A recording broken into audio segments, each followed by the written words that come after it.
de la sexta sección de la entidad. O sea el titular del PAMI es Esteban Leguizamón. Esteban Leguizamón. Es uno de los pocos casilleros que faltaba llenar, ¿eh? Por eso digo, estamos alumbrando un nombre que hasta acá no tenía nadie. Sí. Para el GRAF, Esteban Leguizamón. Muy bien. Titular del PAMI a partir del próximo domingo. Muy bien, gran anticipo. Perdón. Iván. No, por favor, la verdad es que es muy interesante. Todas estas semanas han sido de mucha intriga para todo el mundo, porque el gran desafío era si Javier Milei tenía la estructura para poder asumir la presidencia, y bueno, se va confirmando momento a momento. El gran desafío que tiene Javier Milei frente a los impuestos es bajarlos, porque fue no solo su promesa de campaña, sino que fue lo que él estuvo pregonando en los medios desde que lo conocemos. La verdad es que él confía en lo que es el libre juego entre oferta y demanda, y los impuestos son una cuña que interfiere en esto. Entonces es un gran desafío. Ahora, ¿cómo hacemos para poder bajar impuestos en un contexto de recesión y de inflación creciente? Yo creo que el gran desafío va a estar atado a lo que se pueda hacer distinto a lo que se viene haciendo. Es decir, nosotros venimos planteando reformas impositivas que fueron totalmente inapropiadas para el contexto económico que estábamos teniendo, y por eso no fueron efectivas.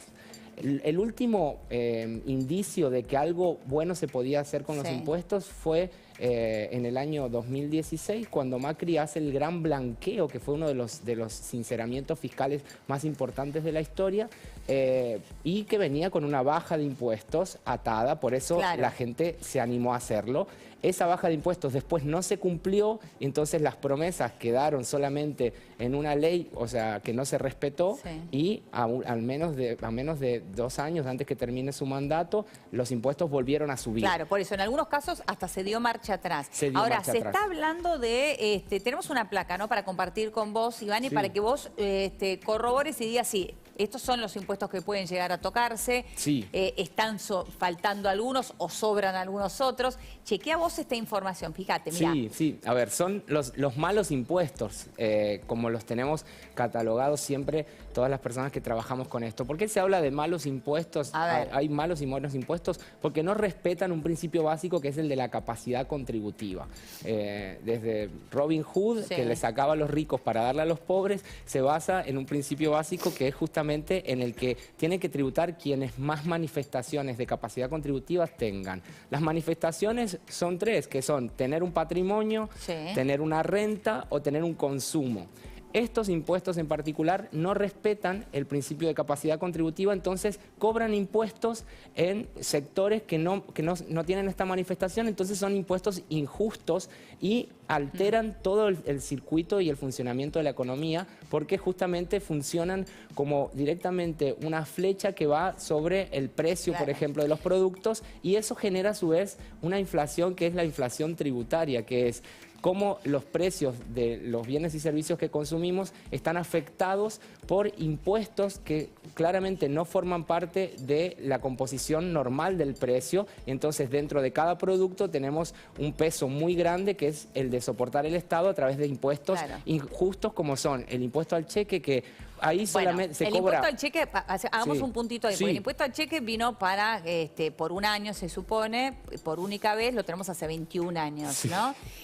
Pero el impuesto al cheque, que es uno de los que están mencionados ahí, es uno de los que están pidiendo los gobernadores como para que sean coparticipables, para ¿no? Exacto, para compensarlo del impuesto a las ganancias. Lo que pasa con el impuesto al cheque es que es regresivo, porque se cobra sobre cada transacción financiera. Es decir, cada vez que yo le tengo que pagar a los empleados su sueldo, se cobra ese impuesto que no tiene que ver con ninguna manifestación de capacidad contributiva, porque quizás uno se endeuda y tiene que pagar el impuesto al cheque también por eso. Es decir, no es un impuesto que sea pro inversiones, y entonces lo que hace es que seamos uno de los pocos países del mundo que tiene este tipo de impuesto que atenta contra la formalidad, porque todos estos impuestos hacen que el premio a evadir sea muy grande. Entonces la gente lo que dice es: pagame en efectivo, no me lo pagues por transferencia porque de esa manera evito el impuesto al cheque. Claro. Entonces, como ese hecho existe, se lleva a la informalidad. Y ese es el mayor desafío que tiene Javier Milei, bajar la informalidad de la Argentina, que a mí cuando hablan Haciendo del que más 40%, la verdad es que para mí la informalidad tiene que ser superior al 50% porque lo vemos todos en nuestro día a día. Cuánto se hace vía transferencias y bancarizado y en blanco y cuánto se hace en negro. Entonces, ese gran desafío es ampliar la torta sobre la que se va a cobrar el tributo y de esa manera evitar que se produzca un desfinanciamiento por baja de impuestos. Ampliar la base sobre la que se tributa es justamente formalizar. ¿Y cómo se formaliza?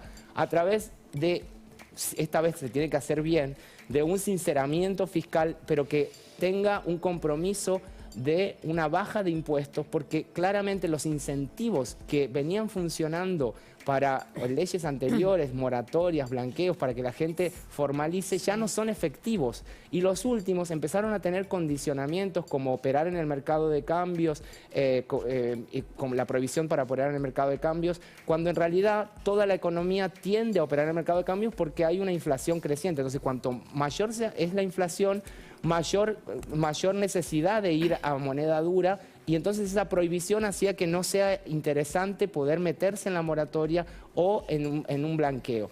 Lo que tienen que hacer ahora, primero que nada, es prometer y firmarlo en ley un pacto de estabilidad fiscal para que los que ingresen en ese sinceramiento fiscal, que seguramente ya están trabajando y que forma parte de esta ley ómnibus seguramente que se va a presentar en el Congreso, tengan los incentivos suficientes para, primero, que sea atractivo, es decir, que sea a un precio barato. Además, se habla hasta incluso... atractivo, generó más de 100.000 millones de dólares. Exacto, cuando fue atractivo, le cambiaron las reglas es que cambiaron las reglas del juego. Entonces no podemos volver a cometer ese error. Tiene que haber un pacto de estabilidad para los que ingresen en el blanqueo que sea totalmente intangible. Pero eso no te lo puede garantizar ni el que te hace la ley hoy, porque te la puede cambiar la semana que viene. Yo me remito un poco a las leyes de estabilidad fiscal de los 90 que funcionaron para la minería, que son leyes... ¿Cuántas más? No, por eso. Hicimos por ley... los órganos reguladores del gas y de la luz, los intervenimos. Hicimos por ley un montón de cosas que después se dieron vuelta. Lo que pasa... es como el cuento del pastorcito del lobo. Exactamente. El problema es ese, tan acostumbrado que... Es el daño que hace no cumplir con no cumplir con las leyes, pero como este gobierno, desde el primer momento, el presidente, y eso es lo que hizo que los bonos, que el riesgo país baje, se comprometió a que el cumplimiento de los contratos iba a ser la premisa de este gobierno. Entendemos que el cumplimiento de las leyes también, por favor. Ojalá.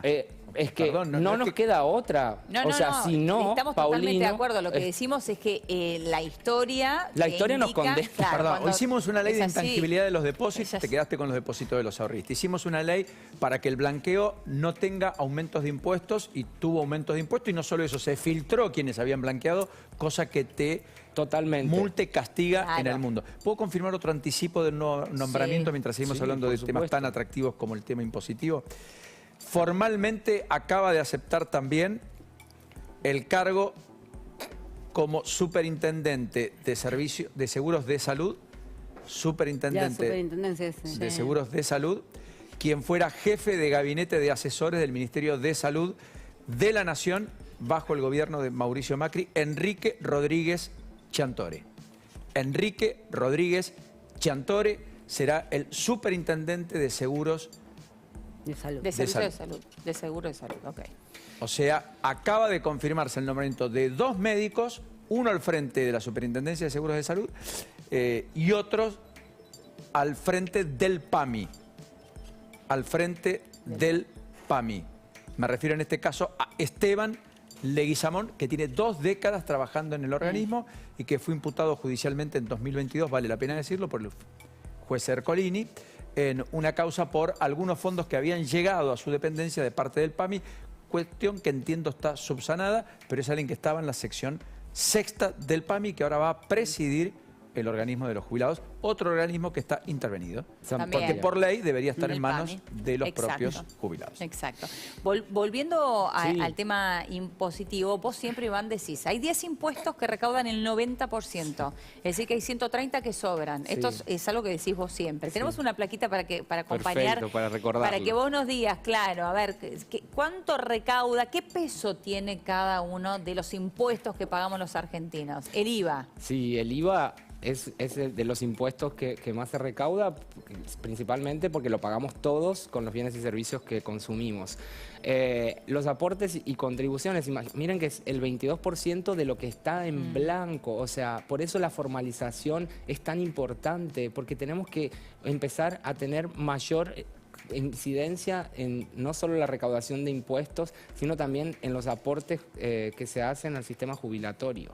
El impuesto a las ganancias, que en contextos como el actual Sí. tienden a no recaudarse porque no ganamos plata. Claro, Entonces, por Si un no hay lado, ganancia. exacto, si no hay ganancia no hay impuesto, y por otro lado recordemos que el presidente Massa, como en el voto de Javier Milei como diputado, aprobaron la derogación del impuesto a la cuarta categoría, que es lo que los gobernadores ahora están totalmente desesperados porque esa recaudación bajó. Por lo tanto, la ley de coparticipación, que es un desafío para mí de Claro. segunda generación, pero que alguien lo va a tener que encarar, que es cómo repartimos lo que recaudamos, es un desafío. Por eso que... quieren sumarlo de la coparticipación del impuesto al cheque. Totalmente, ¿no? Porque pero dice, para eso se tiene firmaron que... por un lado y ahora se dan cuenta del error que cometieron. del error que cometieron, Exacto. porque fue una medida electoralista sin un análisis de la contrapartida de cómo se iba a compensar eso. Y después aparecen los derechos de exportación, que es otro también de los malos impuestos, que no existen en ninguna parte del mundo. Los derechos de exportación lo que hacen son desincentivar las exportaciones, porque justamente son un precio a poder vender afuera. Eso es lo primero que se va a tener que revisar, sobre todo con lo que tenga que ver con el campo, porque son ingresos que se retienen en la fuente, es decir, no hay manifestación de ganancia, le cobras lo mismo al que invirtió mucho como al que tuvo suerte. Sí. Y se cobra en el momento en el que se liquidan las divisas, entonces en las exportaciones. Entonces lo que hacen es que se lleve también a la informalidad en la liquidación, en las exportaciones de cereales. Yo soy chaqueño, todo el corredor, Sí. o sea, Chaco, Corrientes, los camiones que tienen que exportar soja no bajan al puerto de Rosario, ni van por las vías fluviales, sí. sino que se van directamente a Paraguay y se exportan. Por eso la superficie explotada en cereales de Paraguay es ínfima respecto a lo que terminan exportando, porque hay una informalidad muy grande en lo que es el agro. Sí. Los derechos a la exportación, digo, va a llevar un poquito más de tiempo. De hecho, ayer Fernando Vilela, que será el secretario de Agricultura o Bioeconomía, porque así se va a llamar Sí. la cartera, dejó en claro que desde el 11 mismo se va a terminar con los cupos, se va a terminar con los volúmenes de equilibrio, los fideicomisos, pero los derechos de exportación es una cuestión aparte que se tiene que terminar en concordancia con el ministro de Economía, ¿no? Sí, No a ver, es- nosotros deberíamos para el agro, o sea, que es nuestro principal Sí. motor, pensar en un sistema tributario específico que lo diferencie del resto de las industrias, porque es nuestra gallina de los huevos de oro y es a la que terminamos siempre recurriendo en momentos de emergencia. Yo creo que se tiene que crear un fondo anticíclico con las retenciones que se puedan llegar a cobrar para los momentos en los que no haya liquidación de divisas, y se tiene que pensar en un esquema de baja en función a la liquidación. Necesitamos divisas urgentemente porque no tenemos para pagar nuestras importaciones, no tenemos para comprar bananas a Paraguay. Entonces, la liquidación de divisas va a ser un requisito, una condición necesaria para que el gobierno de Javier Milei no fracase en los primeros meses. Esa liquidación o viene acompañada de un blanqueo con incentivos demasiado buenos para que la gente se anime otra vez a volver a la economía formal, con garantías muy fuertes, y por otro lado, la liquidación de divisas, que va a tener que tener incentivos que en su momento le funcionaron a Massa para recaudar algunos pocos dólares con lo que fueron los planes de las distintas sojas que hicieron para que se liquiden las divisas, pero con un esquema de retenciones decrecientes, es decir, que de retenciones al agro crecientes. A medida que vaya pasando el tiempo, las retenciones van subiendo, entonces van a tener un flujo de liquidación de divisas lo más antes posible, obviamente teniendo en cuenta el circuito de cada industria en particular, y en este caso del agro, con cada liquidación de la cosecha gruesa que vaya a venir. Según cada tiempo, totalmente. Bien, Iván, no sabes el placer que nos ha dado poder charlar este ratito. Perdón que me aparté un instante de la conversación. No, al contrario, todos estamos expectantes con ese tema. Disculpas. Veremos, son los desafíos de Florencia Misraji, la técnica que va a estar al frente de AFIP. De AFIP. Y que ha sido nominada, trabajó, es especialista en temas impositivos y aduaneros. Trabajó en Cargill. Hasta comienzos de año, ¿no? Exactamente, hasta comienzos de año, así que sabe mucho también del sector agropecuario. Exactamente. Es fundamental eso, ¿no? Todos los funcionarios deberíamos conocer mucho más del campo de lo que conocemos. Con el peso que tiene la economía argentina, exacto, no hay duda de eso. Somos agrodependientes. Exactamente. Bueno, gracias, Iván. No, por favor, muchas gracias, y siempre que me inviten aquí estaré. Muchas gracias. Una cosa importante, a esta hora, miren, esta foto está sacada por uno de los integrantes de la reunión. Está sucediendo a esta hora en Paraná, después de un encuentro de Rogelio Frigerio con todo su gabinete. Acaba de llegar el gabinete y el propio gobernador de la provincia de Santa Fe, Maximiliano Puyaro. Allí en la confluencia, los gobernadores del centro del país, que probablemente sumen a Yarlora en algún próximo encuentro la semana próxima, están produciendo esta foto de impacto político, insisto, en la provincia de Entre Ríos, en Paraná, ciudad capital, que está atravesada también por las lluvias. Pero esto está pasando a esta hora como demostración de esa cuota parte de poder que los gobernadores de Juntos, 10, se reservan para sí en medio de la fractura expuesta en la Cámara de Diputados, particularmente que estamos viendo del bloque, donde el PRO podría tener 2 bloques, el radicalismo ya tiene 2, hay que ver si ambos logran una síntesis, donde además Cambio Federal también tiene un bloque, con Pichetto, Monzó y otros, López Murphy incluido, y la coalición cívica y demás miran a ver a cuál se suman, si es que se suman alguno o vuelven a tener independencia, y los 6 integrantes de la coalición cívica hacen rancho aparte y forman un bloque esperando las decisiones del próximo gobierno y viendo cómo se para. Bueno, las claves que se vienen. ¿Vamos a una pausa? Sí, señora. Dale, pausa. Pero antes contarte que el gas natural es el combustible ideal en